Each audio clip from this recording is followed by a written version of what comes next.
ಸಾಯಿರಾಮ್. ಮೊದಲನೇದಾಗಿ ಶ್ರೀ ಭಗವಾನ್ ಶ್ರೀ ಸತ್ಯಸಾಯಿ ಬಾಬಾರವರ ಪಾದಾರಕ್ಕೆ ವಂದಿಸುತ್ತಾ ಈ ಒಂದು ಸತ್ಯಸಾಯಿ ಲೋಕಸೇವಾ ಪ್ರೌಢಶಾಲೆಯ ಈ ಒಂದು ಸಾಯಿ ಪ್ರತಿಭಾ ಕಾರ್ಯಕ್ರಮದ ಸಭಾಧ್ಯಕ್ಷತೆಯನ್ನು ವಹಿಸಿರುವಂತಹ ಈ ಸತ್ಯಸಾಯಿ ಲೋಕಸೇವಾ ಟ್ರಸ್ಟ್ನ ಅಧ್ಯಕ್ಷರಾಗಿರುವಂತಹ ಅತ್ಯಂತ ಗುರು ಹಿರಿಯರು ಆಗಿರುವಂತಹ ಕೃಷ್ಣನ ಸರ್, ಹಾಗೆ ವೇದಿಕೆಯಲ್ಲಿ ಉಪಸ್ಥಿತರಿರುವಂತಹ ಈ ಸಮಿತಿಯಲ್ಲಿ ವಾರ್ಡನ್ ಆಗಿರುವಂತಹ ಉದನೇಶ್ವರನವರೇ, ಹಾಗೆ ಈ ದಿವಸ ಮುಖ್ಯ ಅತಿಥಿಗಳಾಗಿ ಭಾಗವಹಿಸಿರುವಂತಹ ಡಾಕ್ಟರ್ ಜಯಪ್ರಕಾಶ್ ಅವರೇ. ಅಂದರೆ ಅವರು ಸಾಮಾನ್ಯ ಡಾಕ್ಟರ್ ಅಲ್ಲ, ಆಗಲೇ ಅವರನ್ನು ವಿವರಿಸಿದಂತೆ ಒಂದು ಉಸಿರು ನಿಂತು ಹೋದರೆ ನಮ್ಮ ಜೀವವೇ ಹೋಗ್ಬೋದು, ಒಂದು ಹೃದಯ ನಮ್ಮ ಸ್ತಂಭನ ಆದರೆ ಅಂಥವರನ್ನು ಬದುಕಿಸುವಂತಹ ಒಂದು ಎರಡನೇ ಭಗವಂತನಲ್ಲೇ ಹೇಳ್ಬೋದು ಅಂತ ಡಾಕ್ಟರ್ ನಮ್ಮ ಬದುಕಿದ್ದಾರೆ. ಅದೇ ರೀತಿ ಈ ಒಂದು ಪ್ರೌಢಶಾಲೆಯ ಅತ್ಯಂತ ಒಂದು ಹಸಿರು ಕ್ರಾಂತಿ ಹರಿಕಾರ ಅಂತ ಹೇಳುವಂತಹ ಒಂದು ಮುಖ್ಯೋಪಾಧ್ಯಾಯರು ರಘು ಸರ್ ಇದ್ದಾರೆ. ಹಾಗೆ ನನಗೆ ಇಲ್ಲಿ ವಿದ್ಯೆ ಕಲಿಸಿಕೊಟ್ಟ ಅತ್ಯಂತ ಉತ್ತಮ ಗುರುಗಳಿದ್ದಾರೆ.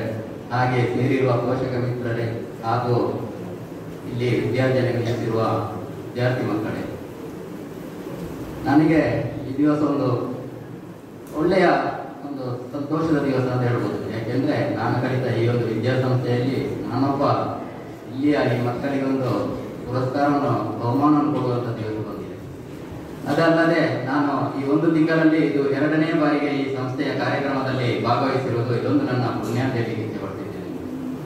ಯಾಕೆಂದ್ರೆ ಈ ಸಂಸ್ಥೆಯಿಂದ ಅನೇಕರು ವಿದ್ಯೆ ಕಲಿತು ಉನ್ನತ ಸ್ಥಾನಕ್ಕೆ ಇರಬಹುದು, ಅಂದರೆ ಇಂಥ ಅವಕಾಶ ಕೊಡುವುದು ಕೆಲವರಿಗೆ ಹಂತದಲ್ಲಿ ಭಗವಂತ ನನಗೊಂದು ಕೊಟ್ಟಿದ್ದಾನೆ ಅಂತ ಹೇಳಿದ್ರೆ ನಾನು ಅತ್ಯಂತ ಸಂತೋಷದ ವ್ಯಕ್ತಿ ಅಂತ ಹೇಳಲಿಕ್ಕೆ ಸಂತೋಷಪಡ್ತಿದ್ದೇನೆ.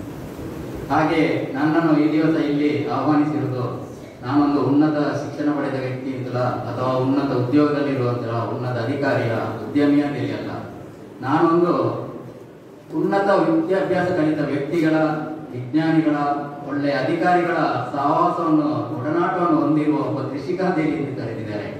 ಇದು ಒಂದು ಅತ್ಯಂತ ವಿಶೇಷ. ಅಂದ್ರೆ ಕೆಲವರಿಗೆ ಅನಿಸಬಹುದು ಕೃಷಿಕನಿಗೆ ಹೇಗೆ ಇಂಥ ಒಡನಾಟ, ಕೃಷಿಕನ ಒಡನಾಟ ಯಾರಂದ್ರೆ ಕೆಲಸದವರು, ಕೂಲಿ ಕಾರ್ಮಿಕರು, ವ್ಯಾಪಾರಸ್ಥರು ಅಂತ.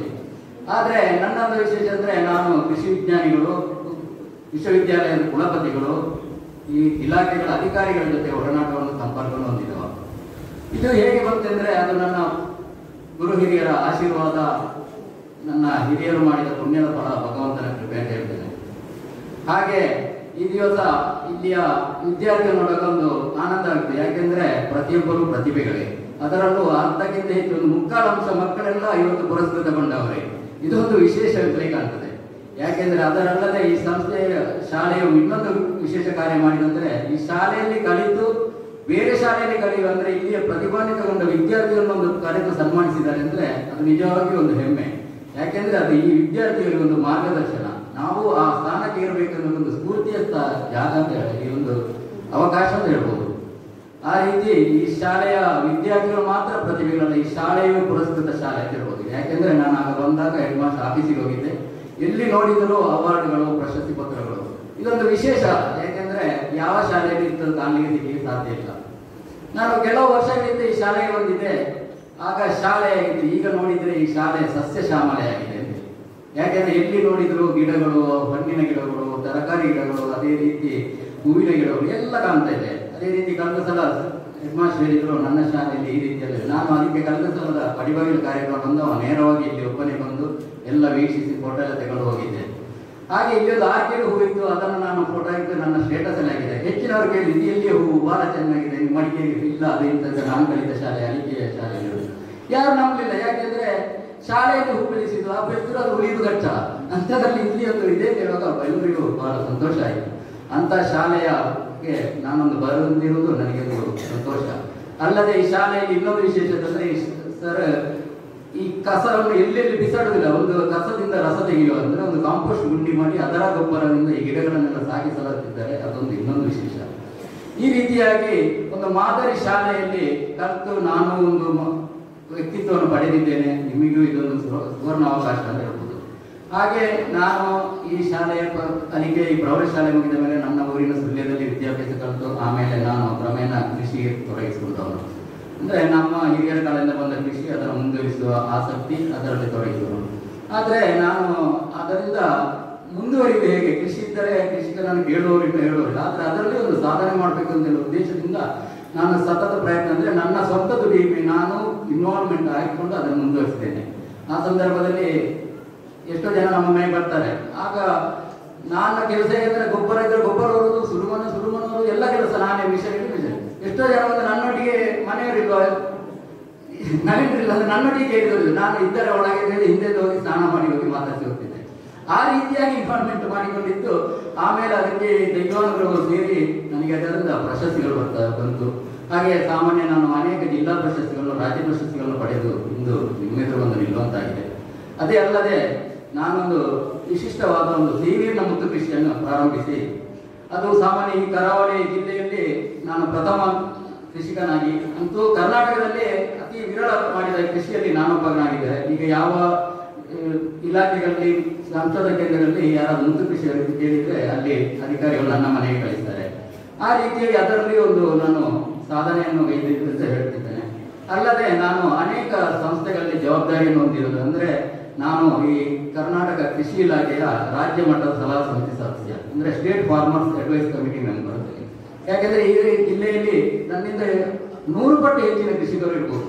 ಆದರೆ ಅಂತ ಒಂದು ಇದರಲ್ಲಿ ಪ್ರತಿನಿಧಿಸುವ ಯೋಗವಾಗಿ ದೊರಕಿದ್ರೆ ಅದು ನನಗೆ ಅಂತ ಹೇಳಿ ನಾನು ಇಚ್ಛೆ ಪಡ್ತಿದ್ದೇನೆ. ಅದೇ ರೀತಿ ಇನ್ನೊಂದು ಬೀದರ್ ಅಂದ್ರೆ ಕರ್ನಾಟಕದ ಅನೇಕ ಮೀನುಗಾರಿಕಾ ಮತ್ತು ವೆಟರ್ನರಿ ಕಾಲೇಜುಗಳಿಗೆ ಒಂದು ವಿಶ್ವವಿದ್ಯಾಲಯ ಬೀದರ್ನಲ್ಲಿದೆ. ಅಲ್ಲಿಯ ನಾನು ಎಕ್ಸ್ಟೆನ್ಷನ್ ಕಮಿಟಿ ಮೆಂಬರ್, ಅಂದ್ರೆ ವಿಸ್ತರಣಾ ಸಮಿತಿ ಸದಸ್ಯನಾಗಿದ್ದೇನೆ. ಈಗ ನಾನು 2-3 ದಿವಸದಿಂದ ಚೊಕ್ಕಾಡಿ, ಅಂದ್ರೆ ನನ್ನ ಪಕ್ಕದ ಊರು ಚೊಕ್ಕಾಡಿ, ಅಲ್ಲಿ ಸತ್ಯಸಾಯಿ ವಿದ್ಯಾಸಂಸ್ಥೆ ಎದುರಾಗಿ ಹೋಗ್ತಾ ಇರುವಾಗ ಸಾಯಿಬಾಬಾನ ಫೋಟೋ ಒಂದು ಪೋಸ್ಟರ್ ಕಂಡಿದ್ದು. ಹಾಗೆ ನಾನು ನಿಲ್ಲಿಸಿ ನೋಡುವಾಗ ಅಲ್ಲಿ ವಾರ್ಷಿಕೋತ್ಸವ ನೋಡಿದ, ಅಲ್ಲಿ ಮುಖ್ಯ ಅತಿಥಿ ನಮ್ಮ ಚಂದ್ರಶೇಖರ್ ಸರ್ ಇದ್ದರು. ಹಾಗೆ ಅದನ್ನು ಓದಿ ಖುಷಿ ಆಯಿತು. ಆಮೇಲೆ ಮುಂದಾಗಿ ಓದುವಾಗ ಅದರಲ್ಲಿ ಸಾಧಕರಿಗೆ ಸನ್ಮಾನ ಅಂತ ಇತ್ತು. ನೋಡಿದ್ರೆ ಡಾಕ್ಟರ್ ಕೊಟ್ರೇಶ್ ಪ್ರಸಾದ್ ಏನೋ ಅವರು ಪ್ರಶಸ್ತಿ ಪುರಸ್ಕೃತ, ಇದು ಹಳೆಯ ವಿದ್ಯಾರ್ಥಿ. ಹಾಗೆ ಅವರ ಡೆಸಿಗ್ನೇಷನ್ ಇತ್ತು MASc ಅಂದ್ರೆ master of veterinary science, PhD, PGDC, assistant professor, Bidar veterinary college ಅಂತೇಳಿ.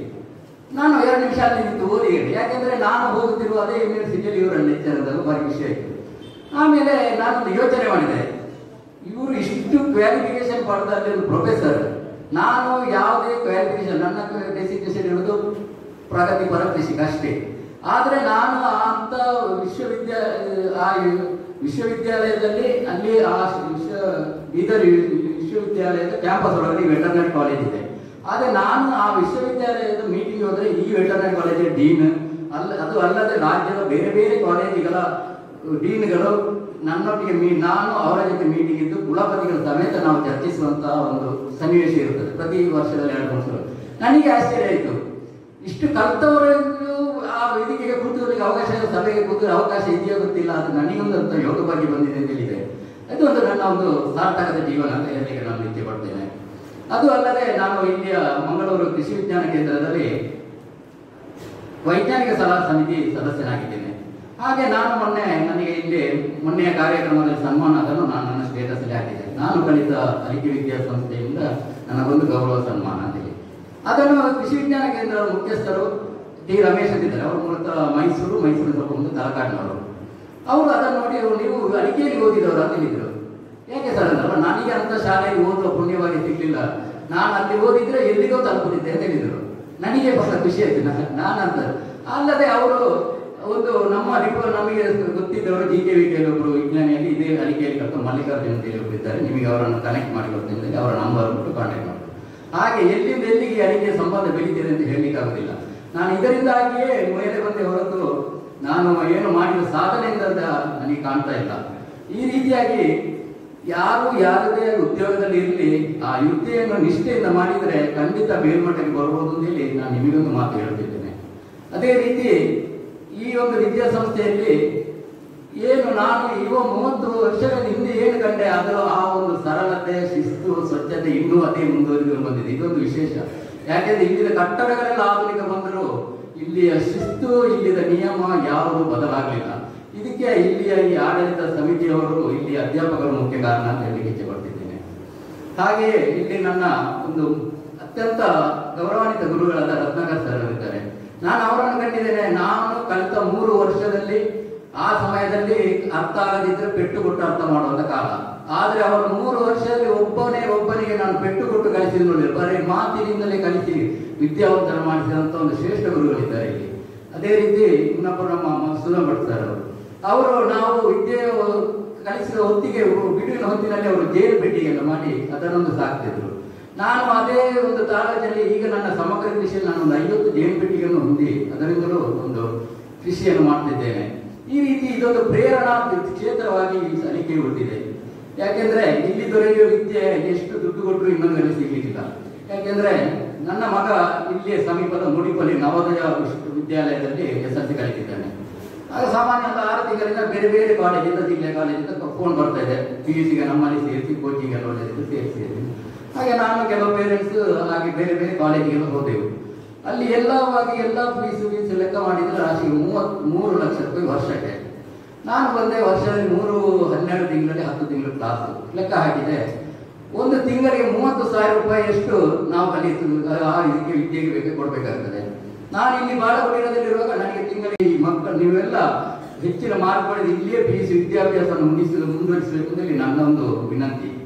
ಅದೇ ರೀತಿ ಈ ಒಂದು ಸಂಸ್ಥೆ ಲೋಕ ಸೇವಾ ಸಂಸ್ಥೆ ಅಂದ್ರೆ ಇಲ್ಲಿ ಅವರೆಲ್ಲ ನಿಸ್ವಾರ್ಥವಾಗಿ ಇಲ್ಲಿ ಸೇವೆ ಮಾಡ್ತಿದ್ದಾರೆ. ಯಾಕೆಂದ್ರೆ ಅವರಿಗೋಸ್ಕರ ಅಲ್ಲ, ಎಲ್ಲರ ಕಲ್ಯಾಣ ಆಗ್ಬೇಕು ಅಂತ ಹೇಳಿ ಅಂತಹ ಒಂದು ಸಂಸ್ಥೆಯಲ್ಲಿ ಒಂದು ಕಲಿತಿರುವ ನೀವು ನಾವು ಎಲ್ಲ ಯೋಗ ಭಾಗ್ಯವಂತರು ಅಂತ ಹೇಳಿಕೊಂಡು ಇಂತಹ ಒಂದು ಸುಂದರ ಸಮುದ್ರದಲ್ಲಿ ನನಗೊಂದು ಮಾತನಾಡಲು ಅವಕಾಶ ಮಾಡಿಕೊಟ್ಟ ಎಲ್ಲ ಸಂಸ್ಥೆಯವರಿಗೂ ಮುಖ್ಯೋಪಾಧ್ಯಾಯರು ವಂದಿಸಿಕೊಂಡು ನನ್ನ ಮಾತನ್ನು ಮುಗಿಸಿದ್ದೇನೆ. ಜೈ ಸಾಯಿರಾಮ್.